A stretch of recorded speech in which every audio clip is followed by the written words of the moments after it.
into these things before. There, now the recording's I in mean, progress.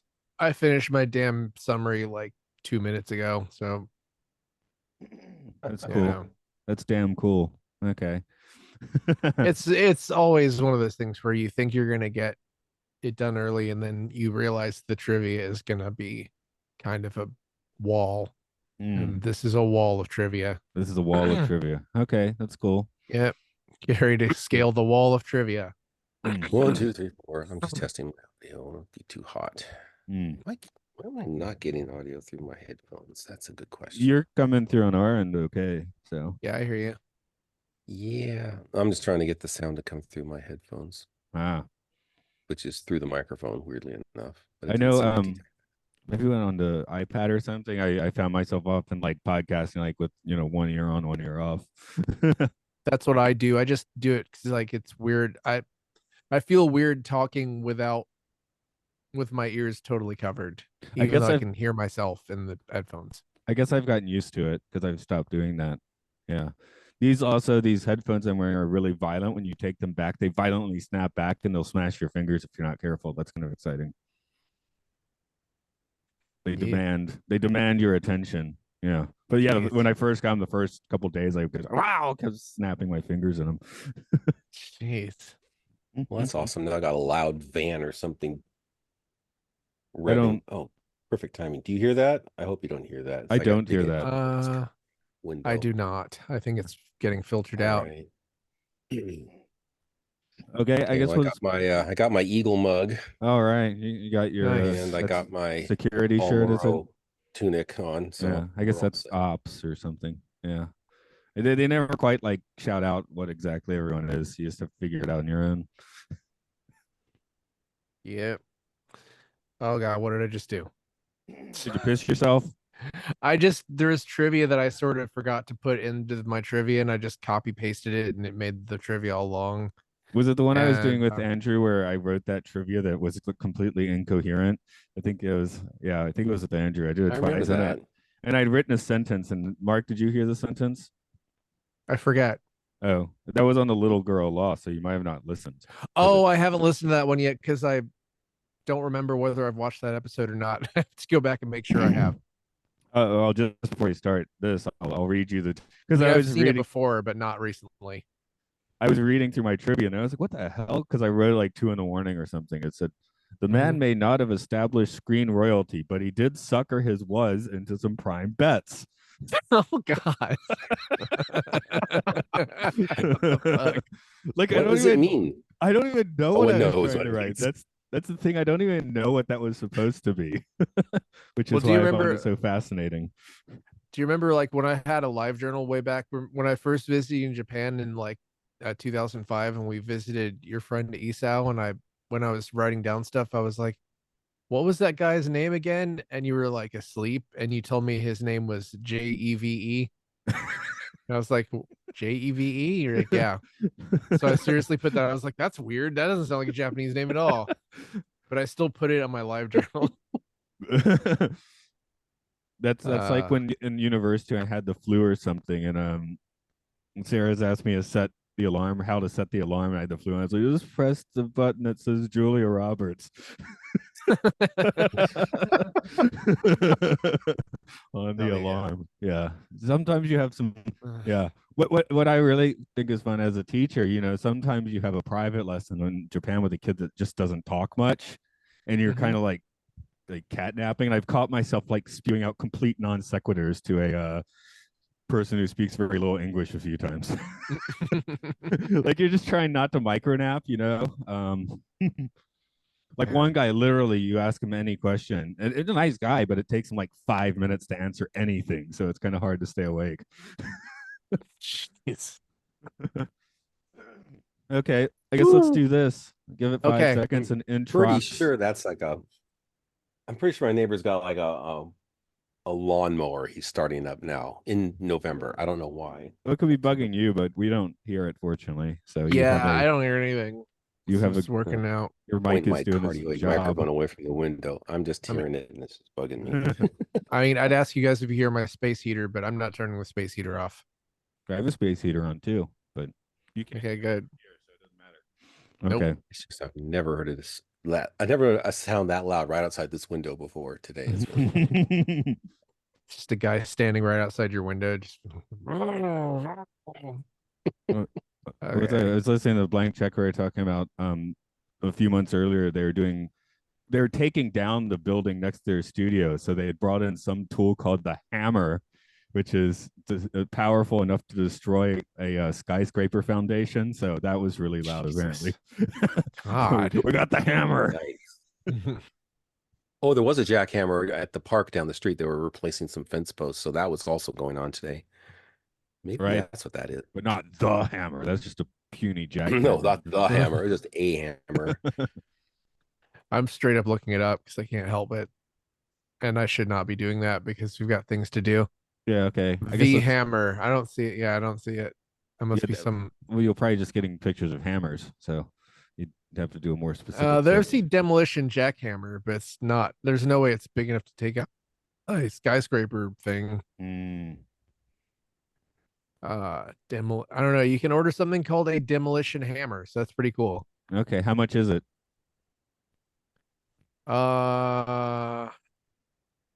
Say it's just a jackhammer. Okay. I don't know I don't know how much it is.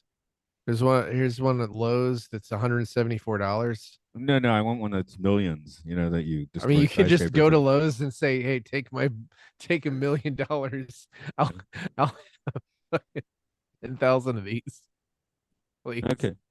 Maybe Anyway, line them all up. let's Anyway, do this. I'm gonna go plug in my iPad while you're doing kind of your intro thing. okay.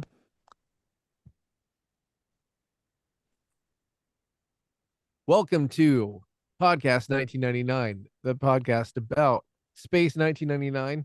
I'm your host, Mark. This is Matt here.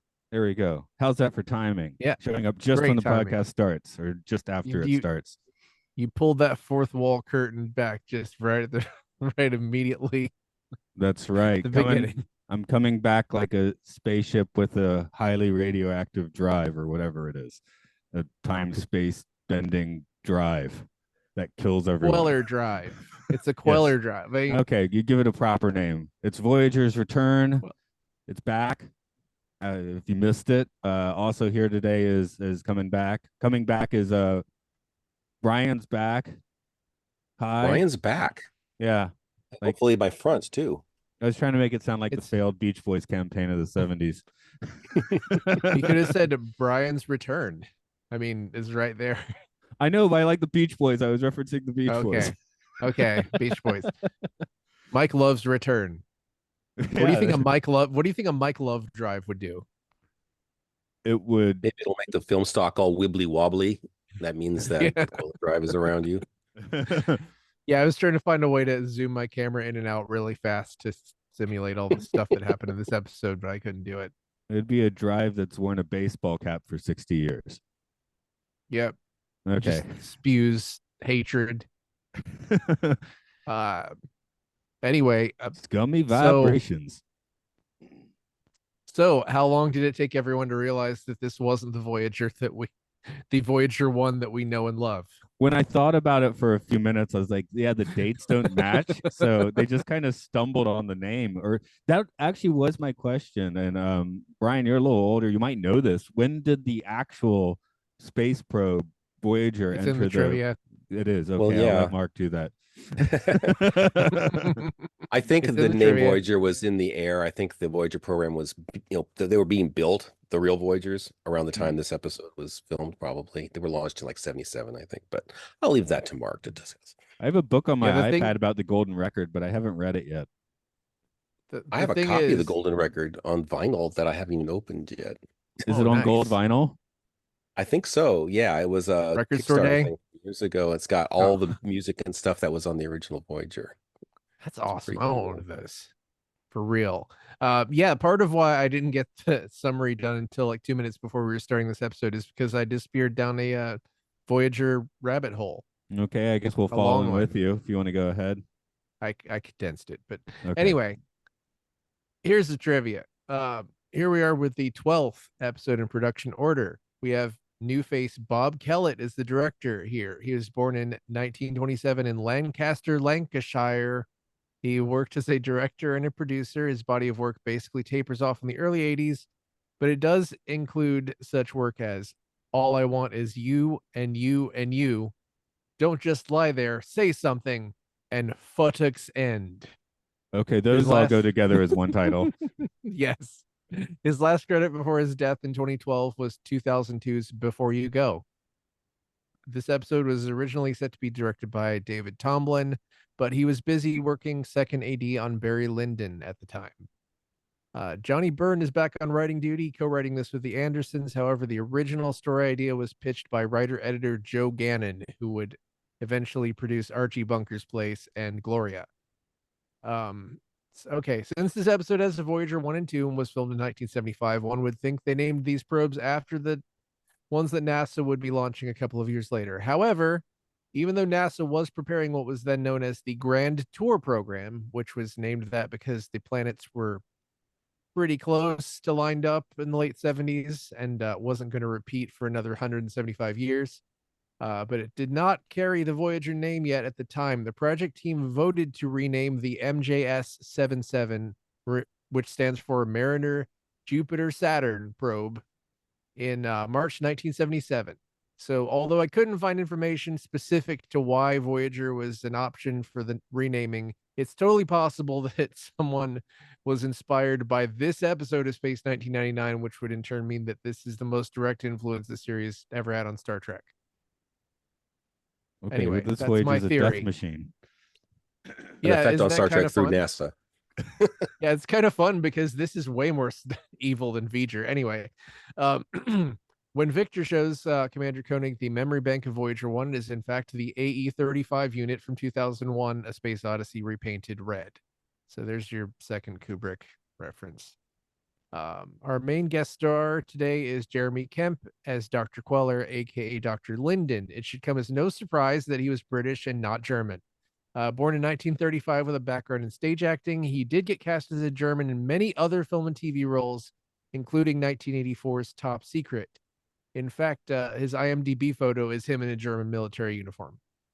Aside from that, you can find him in Sudden Terror, Dr. Terror's House of Horrors, and Buns for the Elephant. Listeners of this podcast may also know him as Jean-Luc Picard's brother, Robert Picard, not to be confused with Robert Picardo, in the episode Family, aka Kind of, Sort of, The Best of Both Worlds Part 3. He retired from acting in 1998 and passed away in 2019. We also have Barry Stokes as Jim Hayes. He was born in 1948 in Harrow, Middlesex. He has a few TV and film roles in such works as Fanny Hill and The Liverbirds. As of right now, his most recent acting role was as Huck in 1985's Enemy Mine. Finally, we have Alex Scott as Archon. That's with 2 A's. He was an Australian actor born in 1929 with a number of acting credits and works such as Twins of Evil, Doomwatch, Strange Report, Romper Stomper, and The Abominable Dr. Phibes. He passed on in 2015 of undisclosed causes.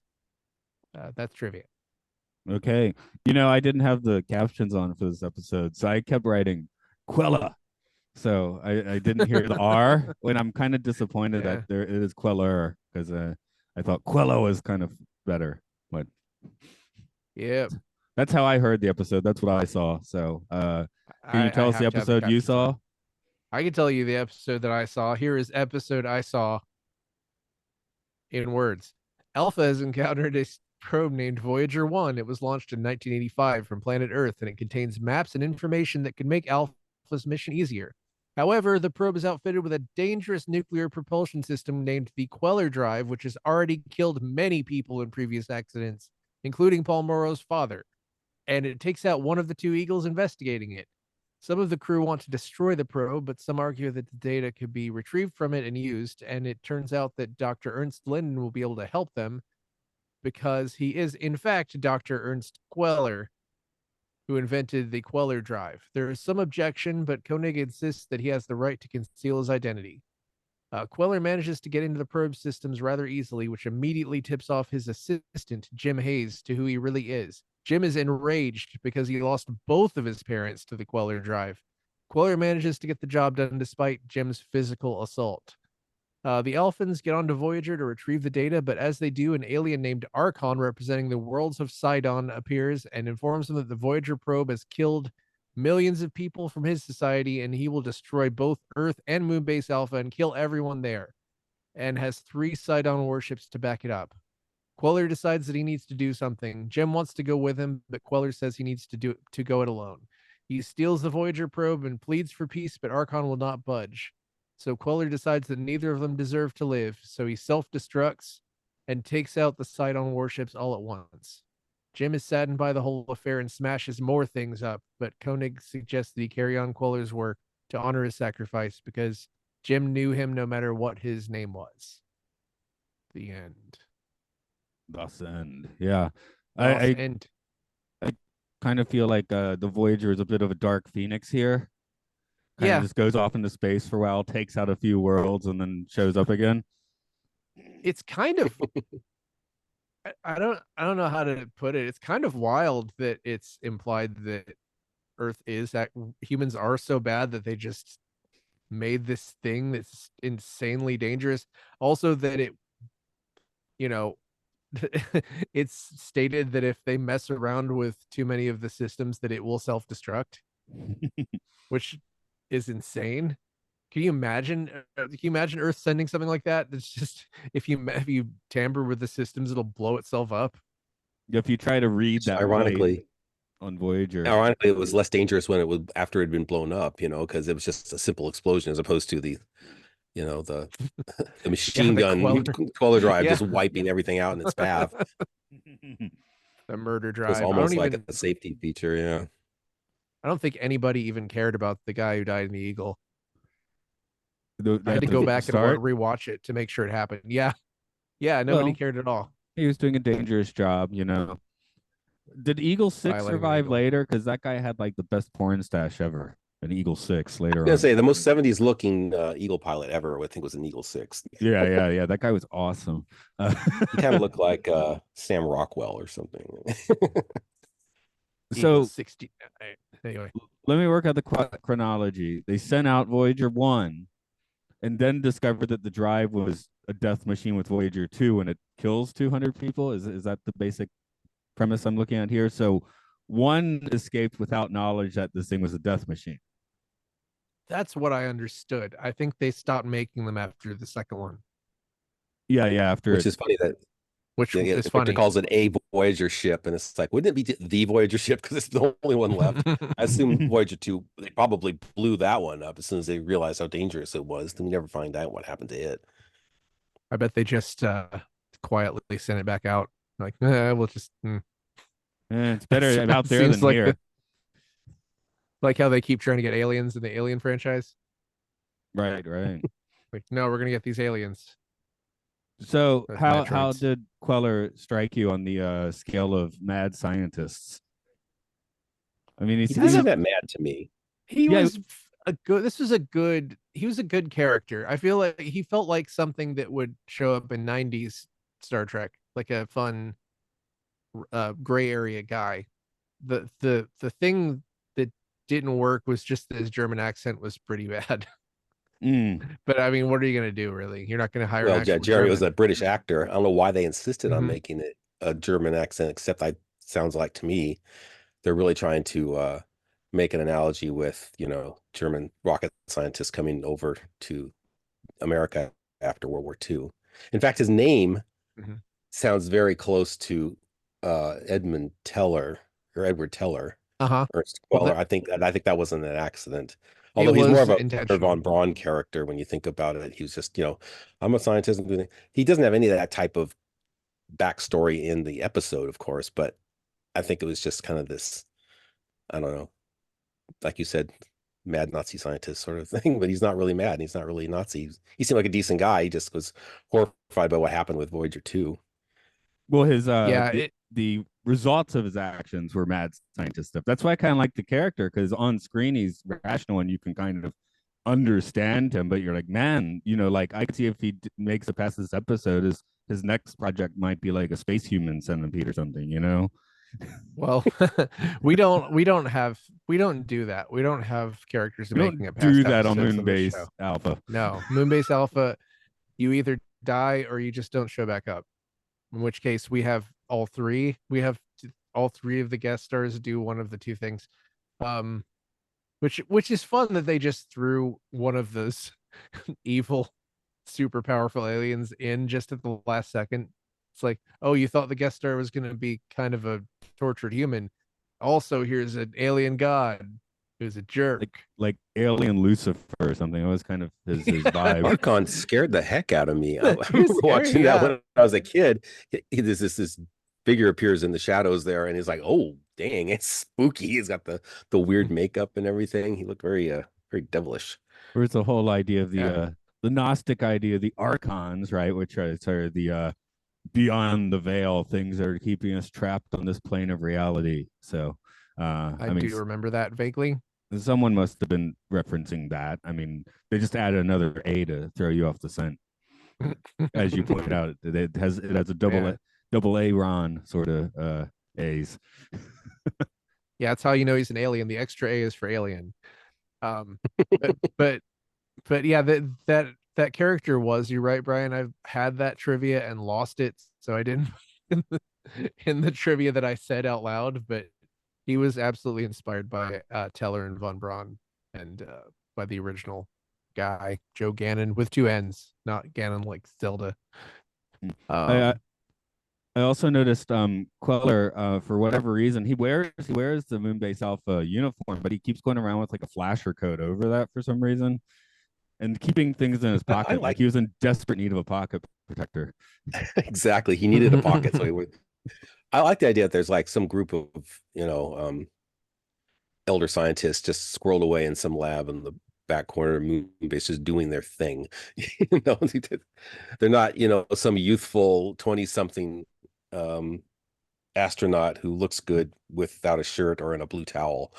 I mean, if they can only if they can only flesh the show out a couple of cast members at a time because they can't afford a whole lot of extras, it was cool to show a different station than we usually see, even if one of the scientists just spends half the episode smashing equipment, which cannot be replaced because you're on the moon, but in space. But anyway, I was sort of like, I said in my notes that Jim is brilliant and stupid at the same time, because he somehow immediately psychically figured out this guy was Queller, but then immediately smashes a bunch of irreplaceable stuff. Yeah, and then he curb stomps him right after that. So, yeah, I was kind of accusing him of jumping that? on the jump to conclusions, Matt. Yeah, I mean, he's right, but he doesn't know he's that right. That alias. I mean, Lyndon. Okay, so no, just the idea that he's kind of a notorious figure. He's responsible for the deaths of a few hundred people, and so he changes his name, and he goes into seclusion at the most distant place he can find, which is a moon base full of other rocket scientists. How did he avoid being detected all along? My personal theory is that I think Victor suspected who he was all along. He never acted completely surprised by the revelation that he was. And in fact, if I refer back to the novelizations, I think there was a missing scene where Helena was the first one to come talk to him because he knew things about fast neutrinos. Remember, she walked out. She's like, I got to go find out about fast neutrinos. She goes and talks to him, and that's where he first learns that the Voyager is coming, because he seemed less surprised when Jim comes in later and says, there's a Voyager ship out there. And he's kind of like, yeah, I know. Blah, blah, blah, blah. So yeah, I just found that whole story of him not being recognized by anyone on this base full of people who would recognize him to be a little thin. Well, he grew a mustache also. Oh, well, that and the coat. He's got the coat on. He didn't used to wear that coat, yeah. So that's his disguise. Maybe, that's why he's wearing the coat all the time. Yeah, maybe he gained a little weight. Who knows? Yeah. What do you guys think about what I felt like was a very weird swerve where Koenig is immediately like, everyone has the right to conceal their identity on Moonbase Alpha? I think that's kind of strange. Well, yeah, it was kind of like glossing over that point that I just made. yeah. I understand that, but I guess when you have that Weird. smaller crew, you have to gloss over a few inconsistencies like that. Maybe that's it. Yeah. You get blasted out of Earth orbit with the crew you have, not the crew you want. So Right, right. So yeah, we're you're not gonna have to make Yeah. do with replaceable. everyone. Well, they've Even Jim and his, violent tendency to smash equipment. We have to keep him around. I'm sure Jim will be back in future episodes with amazing discoveries from the Voyager's drive. he'll send them quietly from within the science lab and never show his face. Uh, but yeah, I guess this crew has proven they don't mind getting their hands dirty a few times.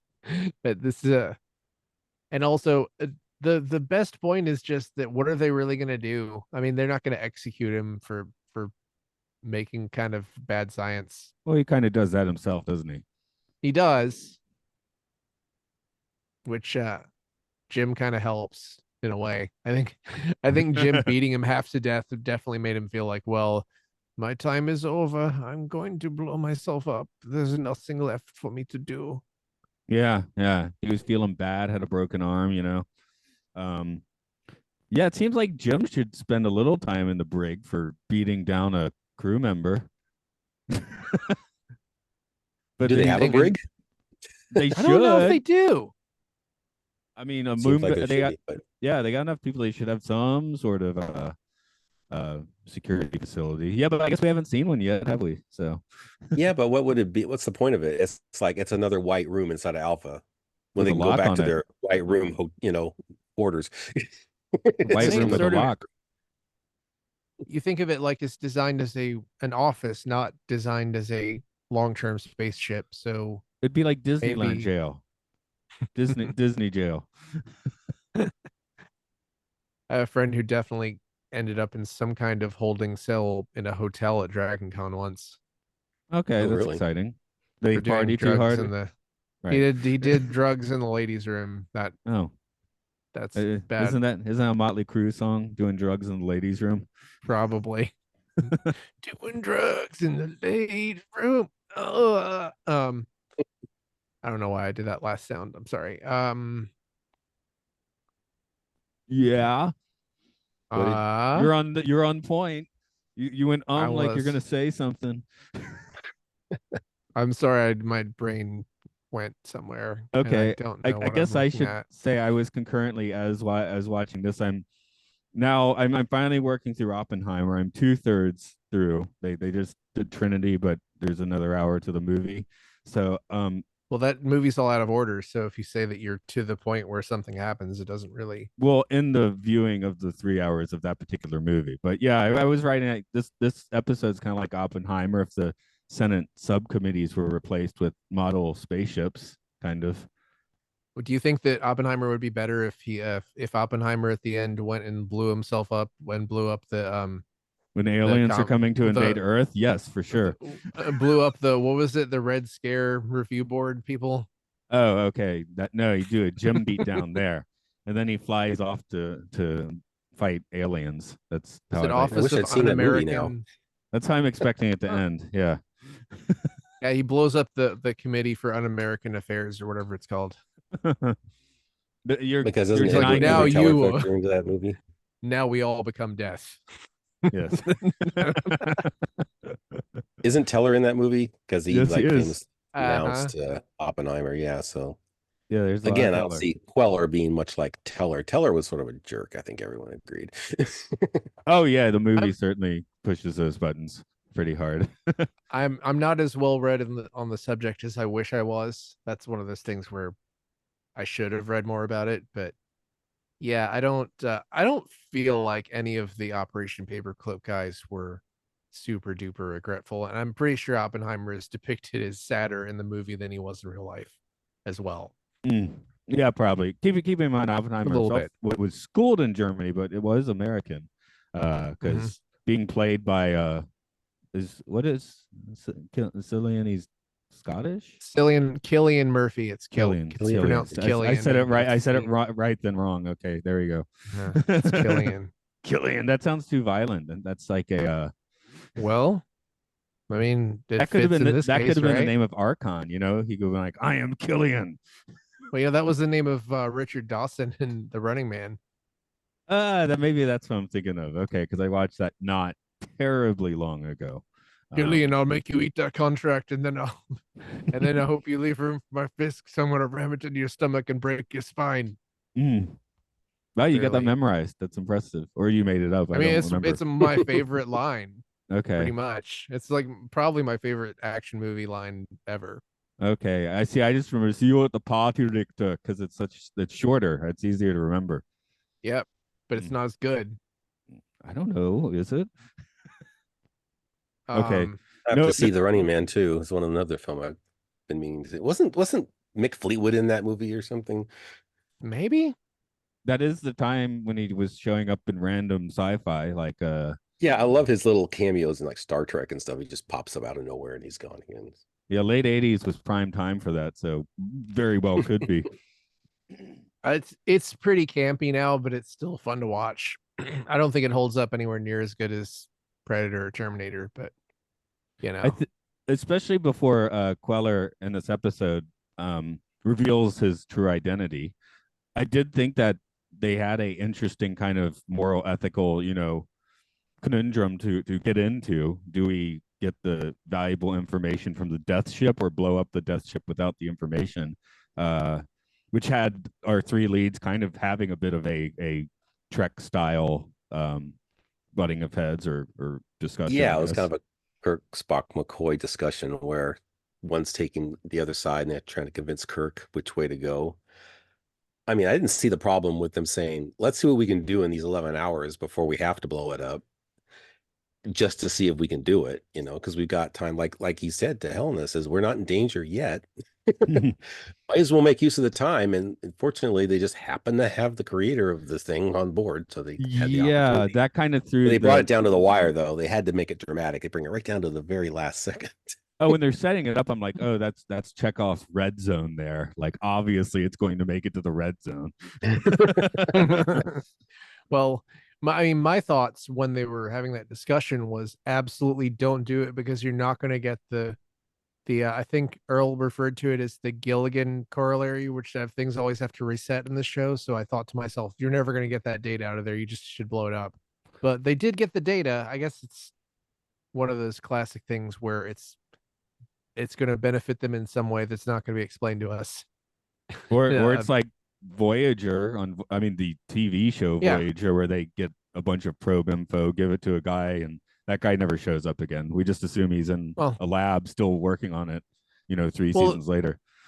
the thing that Voyager does that's great is that every so often they just get something from somebody and says this will take 5 years off our trip, which you know it's still Mhm. pretty nebulous what their how long their trip is, but you still get that little satisfaction of they're getting closer. That's like in Japan when you go to a store and it's like 5% off. It's like, who cares? But they'll have a big sign like 5% off. Yay.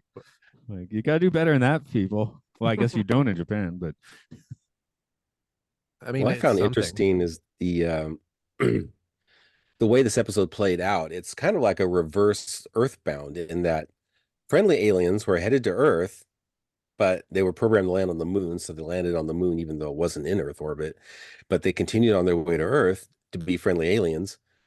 In this one, it's like friendly Earth probe, which isn't really friendly because it's too dangerous, is programmed to come back to Earth, but it's bringing a bunch of deadly aliens in its wake that are going to destroy Earth the minute it gets there. So in a weird way, it's lucky that the moon happened to be in the right place, the right time to stop it from happening. Otherwise, the Sidons would have destroyed Earth eventually. So, Well, my thoughts were, do we know that's all the Sidons? I guess we don't.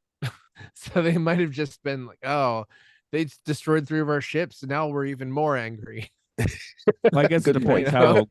how close or far they are from sight on space. Maybe these patrol ships have been following the probe for like 5 years, so they're nowhere near the home worlds. Yeah, we Yeah, and have they don't to have no take idea where this. Earth is, right? We sort of have to take this as this saved Earth because, well, we don't know. Maybe Earth did get blown up, but Voyager will return to Earth in like 3,000 years or something. well, Or Bergman maybe says that Voyager returned here, which was frustrating because like it didn't return. You just found it somewhere. It's returning to humanity. It's a strange Yes. coincidence that they happened to find the one Earth probe that made it out of the solar system, apparently. Yeah. In Well, all you of space know, and time, there it was coming right at them.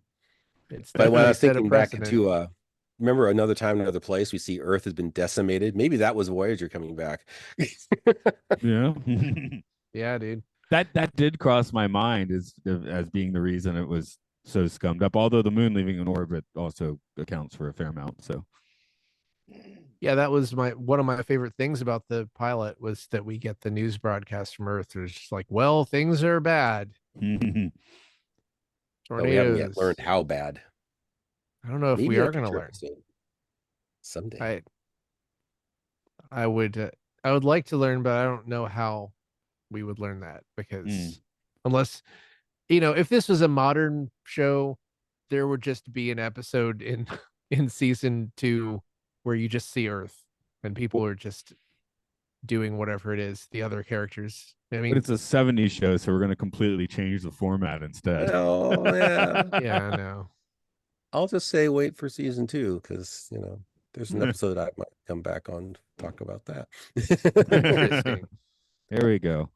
That is an interesting thing. How many 70s shows does that? I mean, Buck Rogers completely changed his format for season 2. If you count Galactica 80 as season 2 of Galactica, it does it. Like none of these sci-fi shows could maintain their format for more than one season. Well, It's the this same is a format, British. obviously.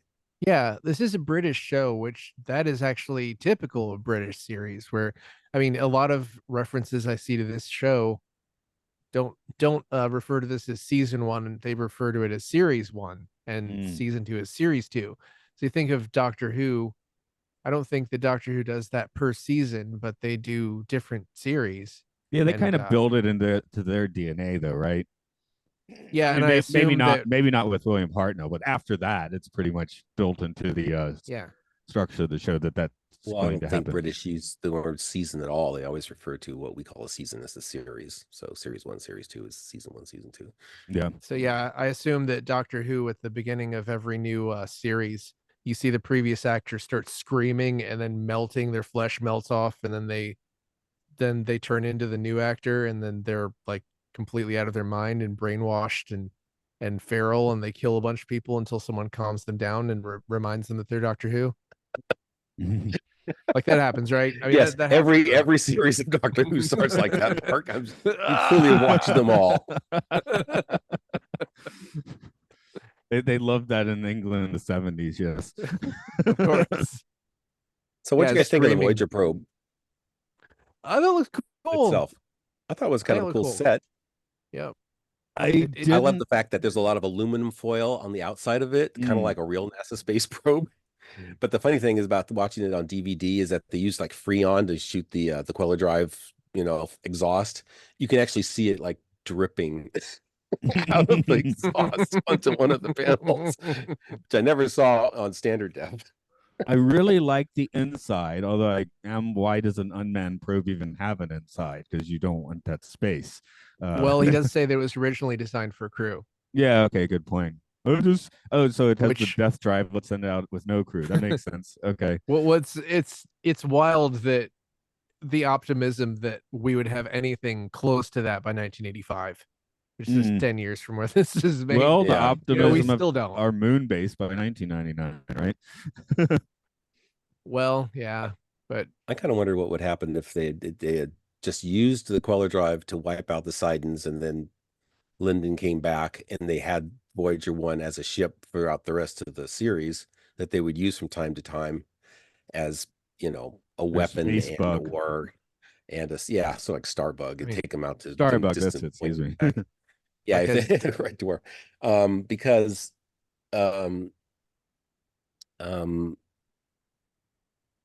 it reminded me of Larry Niven's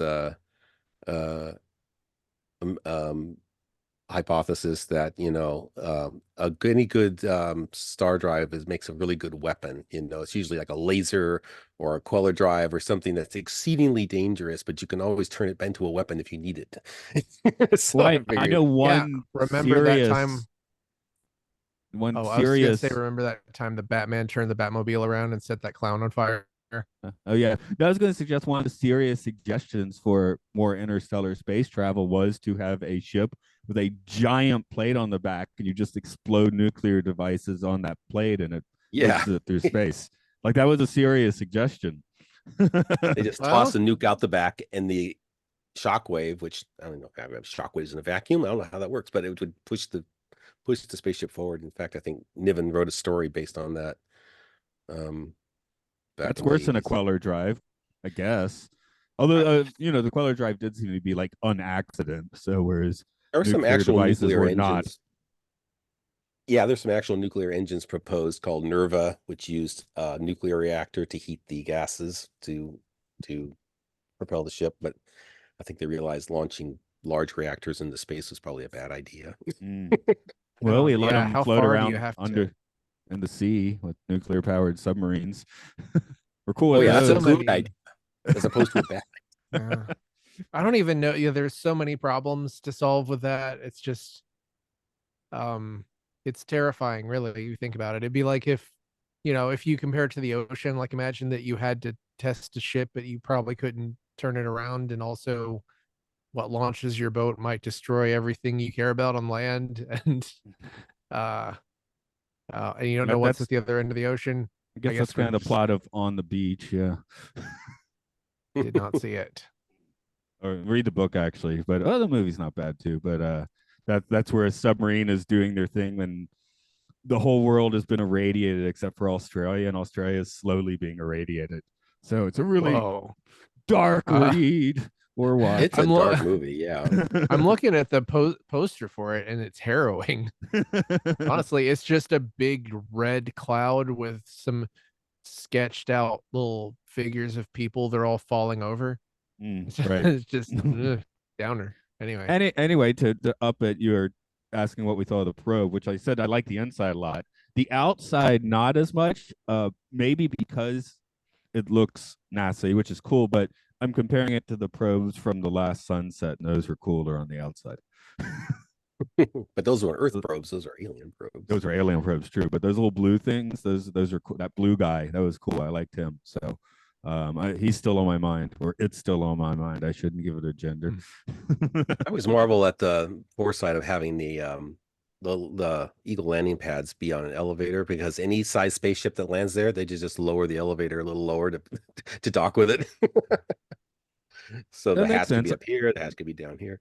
I mean, keep in mind in 2001 where they have that insane elevator. So, I mean, you get to yeah, watch it for what 5 minutes in that movie. So, I feel like everything lasted at least 5 minutes in that movie. yeah, that's why I was saying that. But another thing I definitely like better in The Last Sunset is Paul was so pissy in this episode, and I liked him better when he was high. Did anybody else kind of chuckle at that, how Paul loses one parent and then Jim kind of just one ups him by Psychotic because losing he's two lost two. parents? Yeah, he's I've like lost twice as both my angry. parents. So And he's also twice as angry. they say a name. Yeah, they say a name of a guy who the probe killed. I've never heard. Oh, the Queller Drive killed Steve Abrams. It's like, Not what? Steve Abrams. Yeah, it's like, That was so yeah, it's weird. the pilot of the other Eagle, yeah, Eagle 2. Oh wait, yeah, I guess it was. Damn it, I should That's have why known Alan the was mad, trivia. because he was a fellow pilot, damn it. Yeah, Okay, every pilot's a person until they blow up in an eagle. you're right. I at that point I'd just already forgotten that he got blown up. So I guess I retracted what I said about nobody caring about whether he died or not. I'll just read a Uh, few more of my notes that I just scrolled down and found. I asked if Archon is in the Flaming Lips. Maybe He had that look. if he sort of looked like he might be an Anton LaVey fan. Yeah, maybe. Yeah, I was thinking Flaming Lips, but oh, here we go. I thought this episode should be in like really crappy, like old school 3D with the Yeah, glasses with the red and blue lenses. I want to I watch wish this. all this series was. Do you think that they'll ever? Do you think that it'll get to the point where AI can just make everything into blue and red 3D? Into bad 3D. Yeah. It Probably. might be possible now. Yeah. That could be your thing. You start a YouTube channel and showing like you okay, we didn't colorize Casablanca, but we have put it into crappy 3D now. The kind that gives you a headache. Yeah. Well, at least if you do the blue and red 3D on black and white films, it's not messing up the colors. I remember being very excited in the mid '80s because they're like, we're showing Hondo in 3D, and you'd go to a Yep. supermarket and everyone was excited about Hondo in like 1986 for some reason. That was when I learned that I don't really enjoy Hondo. And also the 3D didn't work very well. Yeah, but the buildup was so exciting. I'd never heard of Hondo before that. I just have never Or been much of a since. Western Yes. guy, but that No, especially. nobody was excited because of the film. It was just like because you went to the supermarket and got the crappy 3D glasses. That was what was exciting. Yeah. Yeah, it's because they were broadcasting on TV. It wasn't blue and red. It was like the first time they did polarized, but it wasn't really working because standard definition broadcast TV just can't really carry that much of a signal. Maybe that's where the headache came from. I don't know. That's part of why when you bought there was a couple of movies where if you bought the VHS it wouldn't be in 3D because it just wouldn't have worked.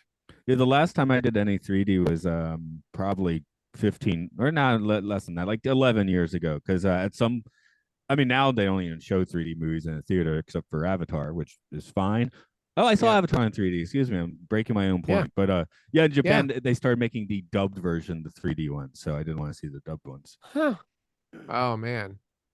But I did see Avatar in 3D. So the Way of Water. Maybe was it next year I get to watch the Seed Bearer? Maybe the I think Seed Bearer Avatar that will 1 be was the next year? last 3D movie I saw. And that was what, 12 years ago now? Oh, you haven't learned the Way of Water yet? Okay. No, I haven't learned the Way of Water. I enjoyed it. I don't remember what Matt thought, but I enjoyed it. I thought the Way of Water was great. Yeah, Civico, all that. Yeah, So wait, Avatar 3 is called The Seed Bearer? I think so. I thought it was going to be like The Fire. I think that's the Way one of after that. Fire. Anyway, you could Okay. be right. So, or I could be I don't right. know. Somebody, or we could both be wrong. Who knows? Um, Oh, okay. It's being considered as a possible title for the film. So, breaking news. okay. So, anyway, Mark, you are definitely blowing up the probe ASAP. Is that correct? I would blow up the probe just out of pessimism. Okay. Brian, are you blowing up the probe? Or are you going to try and get it? Are you on Team Well, Victor or Team Helena? yeah, Helena. Team Victor or Team Helena. Yeah, exactly. I think Victor had a point. They had, time to do something about it. I think it's a little weird that the very first person recognized it for what it was, it's a Voyager ship. He sounded really anxious and upset at that moment, like he was afraid. And then throughout the rest of the episode, he's all about, oh, we gotta save it. It's very valuable. We can't possibly blow it up. So I was kind of like a quick turnaround on that point. But yeah, like Koenig said, yeah, that they had that little time, they could see what they could do. So I was keen on them getting what they could out of it. I didn't know if they intended to download the data somehow and then blow it up, because downloading and uploading was still kind of a new concept back then. It seemed like they had to physically go inside and pull out the black box and take it away in order to get the data they wanted. So Well, they did that. So good for them. Yeah, I don't think anybody knew what downloading was because I remember, I don't know, the first time I ever saw a hard drive, even being a nerd, that was like the late 80s. That's Yeah. still not down. It's The not first downloading, but still, BBSs were sort of a mhm. rare thing in the Yeah, 80s. I don't really remember too much because yeah, I think the first maybe Battlestar, the reboot Battlestar definitely gets into these ships can upload and download from each other. I mean, that's the whole That makes premise sense. of the first of the whole Cylon attack. There is that Star Trek episode with is it the Yamato where they're I guess trying to oh no they get the That's virus. TNG. Yeah, that was Yeah, in they the get the 80s. Yeah. yeah, they get the virus from it. So that was kind of an early version of upload, download in sci-fi. But yeah, here, of course, it's in a box. You have to physically get Yeah. it out. It's in the computer. Yeah. Yeah, That would explain why it's Helena was so concerned. She didn't want the ship there at all. yeah, it's the classic sci-fi where something that's very possible is not predicted and things that are impossible are predicted. It's always we're terrible. We're as a species we're somehow very terrible at predicting what the future will be. So I felt like you could I was say getting it Koenig did wrong. a more balanced commandering job in this episode than some other ones we've seen. Yeah, he wasn't screaming. He's listening to people in this one, which we've said before. A lot of times he'll just decide something and tell everyone, ignore everybody else. So here he does seem to be taking in options and opinions, which is and not screaming. Although it is fun when he screams, so we are missing that somewhat. Well, you get He calls Jim Jim and stupid. Paul. Yeah, you get Jim and Yeah, Paul that's true. screaming a lot, so you do get Stupid. screaming. Humans with your stupid minds. It, it was kind of fun to watch Paul just totally dress Bergman down after he said, "Well, things happen." He said, "No, he Mm. said something went wrong." That's what he said. Chill out, dude. You So still have some of those mushrooms left. it took a while for Paul to mention the fact that his father was killed by Voyager 2. And again, the odds of like survivors of families of this tragedy are all on this base, apparently. And Yeah. again, no one recognized who Ernst Lindzen was. Yeah, I guess this episode is just Mhm. such a weird dissonance now because now Voyager, because of the real probes and maybe because of the TV show, seems like a very optimistic thing. Yes, Voyager, yay, Mhm. that's the most optimistic of sci-fi. And here it's like, nah, Voyager's death machine. Yeah, it took me, in my note, of course, in my notes immediately, I was like, "Uh-oh, it's V'ger, run!" And then it took me a minute. It was like, wait, they said it was launched in 1985. What? I just had to straight up stop and then be like, wait a minute. I don't think the real Voyager had a Queller drive on it. Did you go down that rabbit hole trying to figure out if the real Voyager had a Queller drive? The first thing I did was search Queller drive, and every single reference was directly to the show. So I was like, Well, okay, that's because it's just in the show. yeah, Um, it's just in the show. But it was a very trippy experience just going through the stages of wait a minute, because in my brain, obviously, I mean, it launched in 1977, but in my brain, at the very least, people would have been talking about it in 1975. But Yeah. Oh, by no. the way, the Sidons definitely deserve to blow up real good because why were they flying their ships in that close formation in deep space?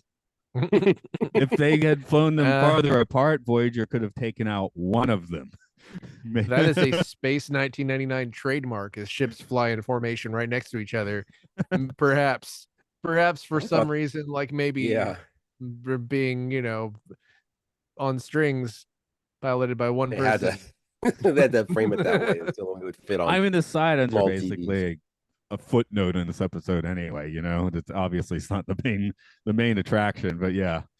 I mean, I would like to see the ships flying all separately, but I'm sure that someone was just that would look terrible. They would all look like, there's obviously Well, the an realistic idea that shot, for uniformity. they'd be like thousands of kilometers apart, and you just see a couple specks. That would be the reality shot. Obviously, that would look bad. Yeah. So, I mean, I have operated puppets several times, and that sounds like a nightmare trying to make a ship fly in a stable, realistic pattern. Sounds like a nightmarish task so is to your me. is your real nightmare the pigs in spaceship where you have to do Muppets and pilot the spaceship at the same time? Am I crazy? But wasn't that spaceship just kind of like flopping around? I Yeah, don't yeah, remember. they didn't fly it very well, so I guess that proves your point. Yeah, they're pigs. That raises the They have question. hooves. Hmm? You just reminded me of a question. What is visual range? And how can they detect this probe coming and then have it come into visual range? It seems like it'd I still be a dot at the distance. I guess you might get like gravitational disturbances before you can see the thing. I mean, that's in I our mean, solar system. We know of bodies out there that we haven't seen, we've not in had visual range. Yeah. in this show we've had Moonbase Alpha almost fly directly into a planet that it didn't see until it was just right in front of it almost. Hmm. I don't this show is terrible at being consistent about Oh, how yeah. Well, it's just the logistics of it were impossible. yeah. Like, for instance, the first two Eagles go out and intercept Voyager, and one gets destroyed, and Alan barely makes it back. And how far away is it now? Oh, it's 11 hours away. Wait, what? It's got this super drive that drives it faster than lights, presumably, or something. And it's 11. How did the Eagles ever get out there to intercept it in the first place? Eagles are It fast. makes no sense at all. They go at the speed of plot. Yeah, Exactly. pretty It's much. the speed of plot. And that's Well, why so many of them blow up.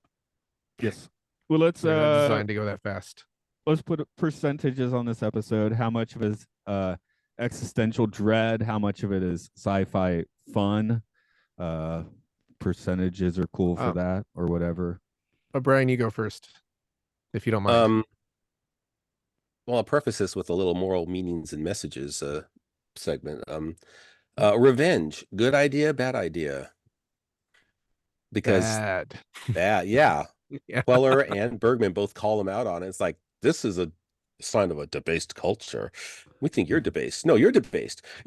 You're a Tau. We're trying to explain to you this was an accident. We don't believe you. Well, it was still an accident.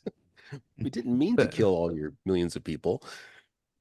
Yeah, we don't really flesh out Archon and his Sidons because they're just, I mean, they are just, again, Queller was a character. Archon is a plot device, and you can get away with it because he's an alien. So he's not whatever. He's an alien. He's literally a time bomb. I mean, the Voyager is the first time bomb, and Archon is the second one. But by the time Archon shows up, he doesn't have a whole lot of time to even vamp all that much, which is kind of fun and makes him scarier. Yeah. But also, yeah, if you pull on that thread, there isn't a whole lot there except murder machine. I mean, I would have liked to have known more about how the Voyager probe killed millions and millions of people. Well, the same way it killed the Eagle 2 pilot, I guess. Or that one community that it wiped out, Voyager 2 wiped out. We're not told where it is, but presumably it was on the moon. The Queller drive just kind of did a little slice across some continent somewhere, and it happened to hit this one village that had everyone's ancestors in it. And yeah, he was apparently on the moon, and they cut that from the script. And I also cut that from my trivia. Okay. Yeah. Sure. Is that missing season of UFO where we would have gotten details on that? Oh, that's where the answers were. It was in UFO. The series of UFO that comes between the first series of UFO and Space 1999. That one. Yes. UFO 1998. Was that what Big Finish was doing though? Weren't they doing some of that stuff? I'm not sure. They were doing a UFO, I think, at one point. I think there's some trying to fill in the gap between the series. Either with books or with sort of the radio show thing. There is, I think, a few things to stitch the two together. Anyway, I don't have enough knowledge of that myself, but I think there is something out there. But yeah. How much dread? I'm kind of in the middle on this one because I think the concept of Voyager and the stuff with Lyndon was kind of interesting, but the dread of having it wipe them out was kind of it was not as dreadful as a lot of other things that happened, like, having the Guardian of Purity take over everyone's brains and that sort of thing. It was a problem that could be solved with one missile, really, all along. They could have just blown it up and it would solve the problem. So it wasn't too dreadful. So I was just having fun with the ideas behind the Queller drive and the exploration of space and how it's going to bring all that data back to Earth. I don't know if it would have ever gotten back to Earth, really, because Alpha doesn't know where it is right now, and the Sidons don't know where Earth is right now. So I don't. They were just following the probe to see where we take them. Yeah, I mean, as far as we know, they're hundreds of millions of light years away. It could be in another galaxy. Yeah. I assume they're in another galaxy, like but there's been a bunch of terms thrown about as to how far they went. But it really seems like they're very far away at this point.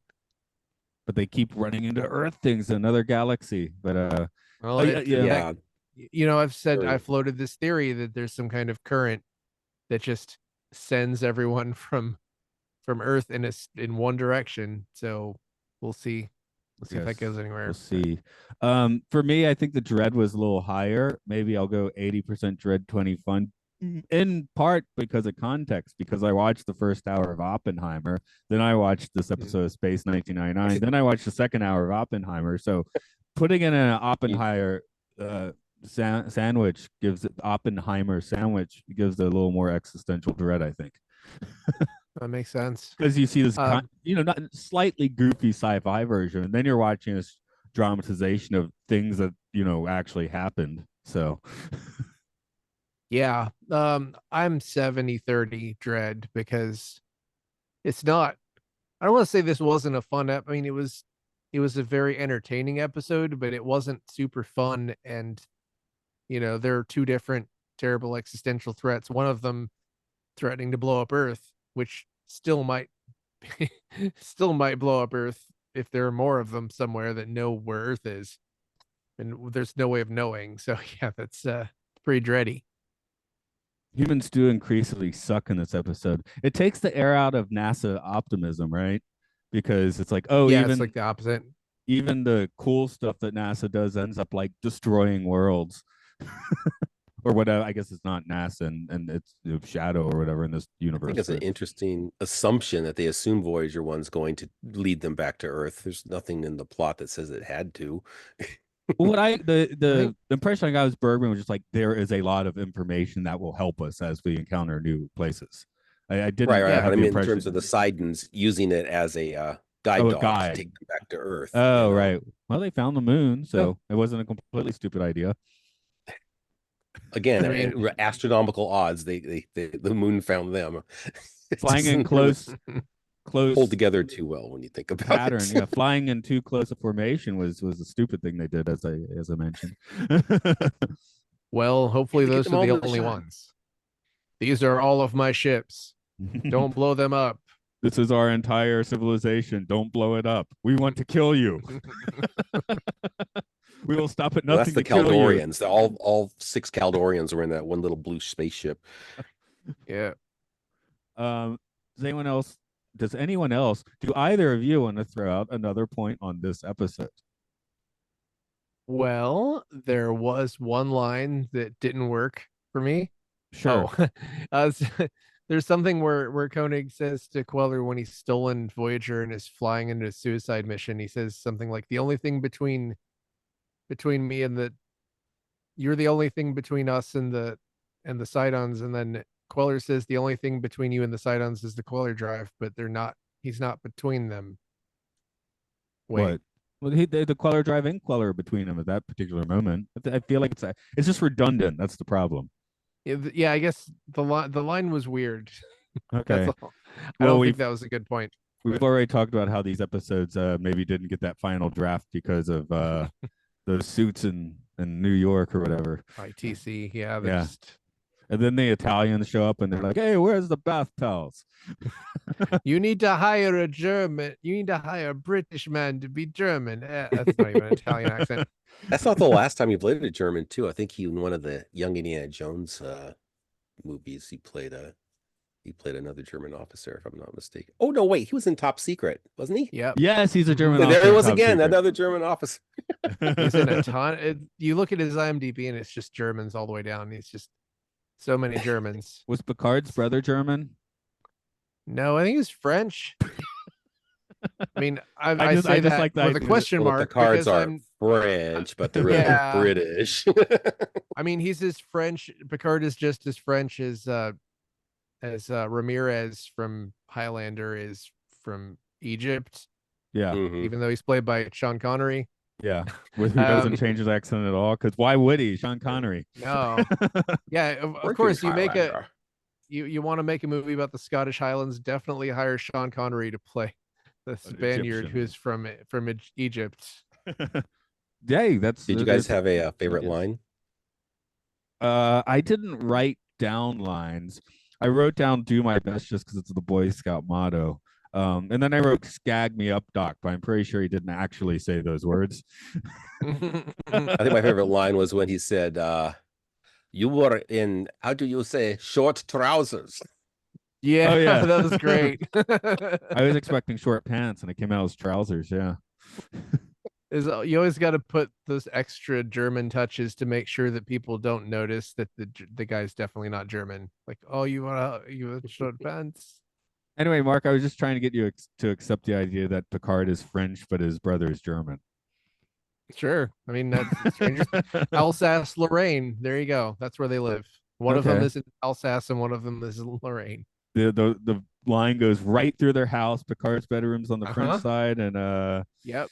I forget his brother's Robert. name, but Robert's on Robert the Picard, German side. Yeah. not Robert Picardo. Yes. Oh yeah, I should have remembered that. That Okay. amused the hell out of me. I think it's Robert Baccar. Probably is Robert. It's been a while since I've seen that one. Yeah. That's the I'll look only forward to episode my with rewatch. no shots on the bridge, if I remember correctly. It's true. No Maybe. bridge scenes on that episode. Mm. That's the only one, huh? Yeah. Wow. Well, they like that set. It's their main set. Yeah, they have it. It's theirs. So I guess we'll wind this one down. Yep. I don't know. Brian, what you got going on? You got any plugs? See me in the next podcast that Matt makes. Nice. Matt, Yeah. do you know what the next podcast Brian is in? Maybe time enough. I don't know. I I don't know. I Okay, sorry. don't remember off the top of my head, but there's something down the pike. So yes, we have many podcasts. You could support them. This one is podcast 1999. Of course, you're listening to it. Do I need to say that? course. No. Support us on Patreon at did. Podcastio Podcasters, where we do other ones like Time Enough Podcast covering the Twilight Zone, Films and Filth, where we look at really good movies and really bad movies as voted by IMDb users. There's some video game stuff. Luke loves Pokemon, Hyrule Field Report, game show. I think there we go. I said some things. Things are said. You did. People can find all those podcasts on any podcast platform that they have access to. Oh yeah. I guess I'm gonna go warm up the Queller Drive and go to work then. Go to work. How do you go to work? I go to work by No. Queller Drive. You just killed everyone at your job. Hope you're ready to redeem yourself by blowing up aliens. Okay. There That we was go. awkward. Anyway. But blowing up aliens was awkward. Oh. Well, it was awkward the way I said it. I was like blowing up. Maybe aliens. I'll fade in the music as you're saying. Got to it work if on you our sign-offs, guys.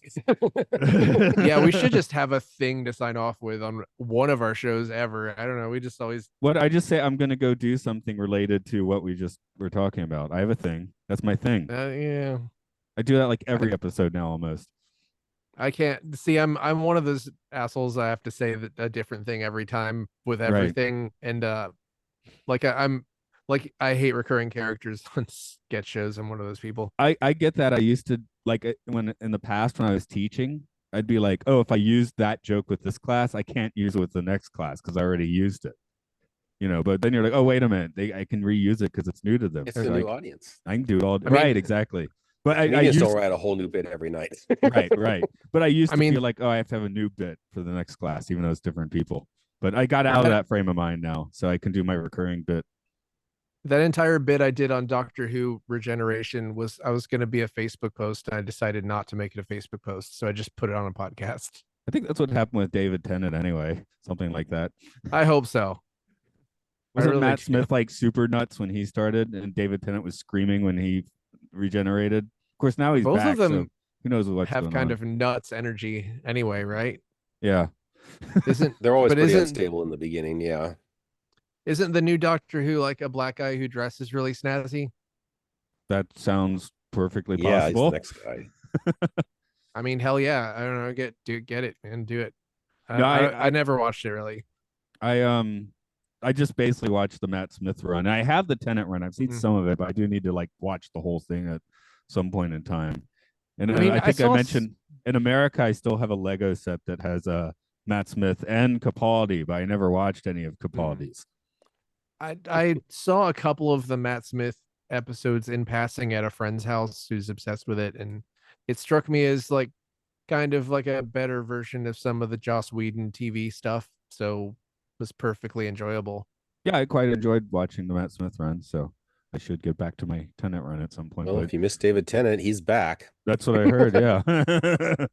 Was it him who was in Jessica Jones? right? Yeah, his That Kilgrave is was just that was an amazing. That was the best, probably the best Marvel villain thing that's ever existed. Like he's that. pretty creepy. Did you He's see that, Matt? No, Jessica Jones. that's around the point where I was like, you know what, I'm not going to be watching all of these shows anymore. I think Uh, Jessica Jones might be the point where Luke Cage, Jessica Jones was the point where I was like, okay, I'm not going to be watching like every Star Wars and Marvel show anymore. yeah. I mean, I get Daredevil it, and but at the Jessica same Jones are time, worth it. I Out of saw that's the that thing. Daredevil. right. I did Is see the Daredevil run. as we get further from the Netflix ones, I'm more like, wow, we didn't know how good we had it with those shows compared to what they've done after Yeah, that. we did. Everyone loved that stuff. They just started getting grumpy when Well, Luke Cage wasn't as good. but then like, my Voyager rewatch, there is an episode of Voyager that basically is WandaVision but better. But the real life The one? the doctor when the doctor makes the family or Yeah, whatever, yeah. and then his daughter he has to watch his daughter die after putting it off. Which is programmed by what, Balana? Balana Yeah, programs that in. yeah, which What a is bitch. great. It's awesome. That's so cool. Somebody just being like, "Your family's fake. Here's watch your daughter die. See how you feel after that." And they don't put it like that. But what No. was that? You told me there was an episode you liked that everybody else hated, and I forgot to ask you. Me? Yeah. Course Oblivion and The Fight, which aired back to back, and people seem to hate both of them. I liked Course Oblivion. It's one of the ones that really stuck in my memory because it was such an odd episode. But I feel like reviews I've seen of it are quite negative in general, so I feel like people don't like it. But hey, I could be wrong. I think it's great. I have a really hard time remembering episode titles because a lot of the 90s Star Trek has, especially Voyager, has like episode titles are just like redemption and Mhm. no, I liked Course Oblivion. That was cool. That was really sad. Yeah, I enjoyed it. and then The Fight is the one where they fly into chaotic space and Chakotay takes drugs and boxes in his head. I wasn't as up on that one, I'm but I know it wasn't bad. I'm excited about chaotic space is all. I mean, the We're in chaotic space is space. cool. Nothing makes sense. Chaotic. Is that like fluidic space or No, it's chaotic space. spaces It's are there? Different, yeah. This is chaotic space. 1999 spaces. Fluidic space is where species 8472 is, and nobody ever bothers to give it a name other than the number. Right. Even though they definitely hang out with that species at least once. They could call them the Florpians or something. Yeah. I think they're given a title the name has in a book. 4-7 right in the middle of it. 4-7. Yeah, there you go. Did I show you guys what I got the other day? Hang on. Yeah. Oh yeah, I saw a post of that. Yeah. Oh, nice. All right, cool. I had this lunchbox when I was a kid. Is this My a wife found reissue it or on just a eBay. stunning example of? No, it's an original. Unfortunately, the thermos is long gone. That's the thing that always gets destroyed because it always breaks. And any food in you, I mean, that you put in there becomes like iron poisoning, probably. I vividly remember the thermoses when I was a kid turning like so disgusting from putting my mouth on them. Yeah. Oh, I probably still not teach cleaning kids. them I off. still see nasty thermoses all the time. Yeah. Okay. That's awesome though. That was kind of fun. Yeah. I'm gonna Gave me the mug too. Oh, with the eagle. Oh yeah. Oh, No, you hell showed yeah. us that at the beginning, of this. I think I missed that somehow, or it's probably on my screen doing stuff. That's right. I'm gonna hit the record. Thanks for listening. If you're still listening to all this weird jibber jabber. Jibber jabber.